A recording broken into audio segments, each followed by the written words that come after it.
Hey guys, I'm Eric. And I'm Grace. We're the Wandering Ravens. And today we are going to tell you why we sold nearly everything we own. We just got back to America from 2 years of living in South Korea, and something that Korea taught us was how to live with less. There's a word for that, isn't there?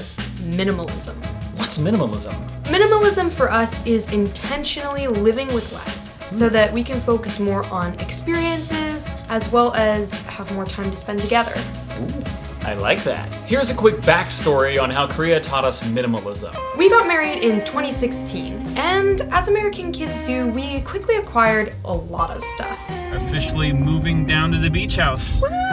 We have a car full of stuff and a van full of stuff. Then we moved to Korea, but first we stuffed all of our precious possessions into a storage unit. After all, we'd be back in 12 months. For the next 2 years, we lived in a 300 square foot apartment. It felt great because we always knew exactly what was in our home. Every item that we owned, we knew by name, and if we didn't need it, we got rid of it. When we moved back to America, we decided we wanted to continue not buying stuff, and that's what led us to sell everything. Cause you remember that storage unit from 2016? It was still waiting for us when we got home. We are back in Washington now. We are going to take the opportunity to go through our storage unit, and we are also very afraid to open up our storage unit and see how much crap we have. It's been 2 years and I haven't even thought about it like once, so Let's do it. you just get rid of it. You can do it! When we got back, we were shocked at how much stuff we had stored away. A copy of The Taming of the Shrew. Have you read that? Also, look, it's me. Is it actually you? Yeah, it's a painting of me. There were duplicates, unneeded items, and at least 1,000 things that when we saw it made us go, is that ours? That can't be ours. It was. And so we decided to purge. Why? Because the people we are today are totally different from the people we were when we got married. How? 2016, Eric and Grace were looking to settle down after a year of travel, get jobs, and fill a house with stuff. 2019, Eric and Grace are full-time digital freelancers who don't want to settle down and have learned to live without the stuff. Our time in Korea taught us to live with less, and that's a lesson we don't want to forget. We just want to have a few things and know what we have and be able to use what we have or love what we have. We spent 2 months going through everything we owned, deciding what to keep and what to say goodbye to. This process was more difficult than we'd expected. After all, it's hard to distill 2 lives down to just a couple of boxes.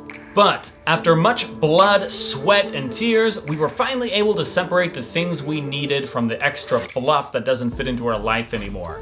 And shockingly, about 95% of the stuff we owned was extra fluff. So we got rid of it! And it feels amazing! Tastes like freedom.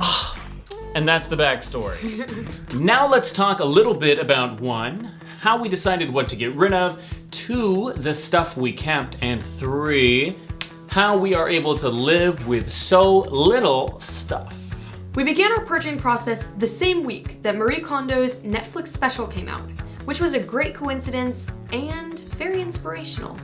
So one of the ways we decided what to keep was to ask Marie's question, does it spark joy? If it was an item that we loved, we kept it. Fortunately, we don't love a lot of things. Just each other. Aww. The majority of what we kept was books. I had a rather large collection of antique books, but was able to distill it down to my personal favorites. The next biggest percentage was heirloom type items, like family mementos, journals, and sentimental items from our relationship.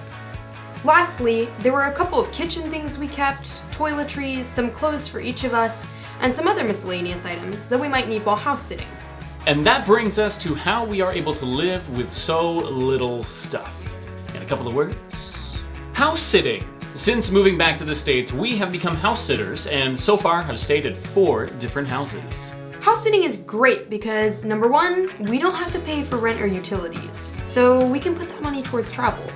Win-win. Number 2, all of these houses come fully furnished, so that means we don't have to own dishes or furniture or any other home things. And number 3, we get to have pets, which is pretty awesome. That wraps up this story. Now you know the how and the why behind why we sold everything we own. This pile is all of our possessions in the world. This is 2 months of work, condensing a van load, a truck load, a couple of car loads of belongings down into a tiny amount. We don't want to have stuff that we don't know what it is, what it's for, what its purpose is. We want to be able to look at each box that we have and know exactly what's in that box, so the purpose that it serves and why we kept it. If you want to know more about how we got rid of everything and how you can too, or about house sitting, make sure you hit that subscribe button and hit the notification bell. We're going to be answering those questions and more real soon. Until next time, happy wandering. Bye.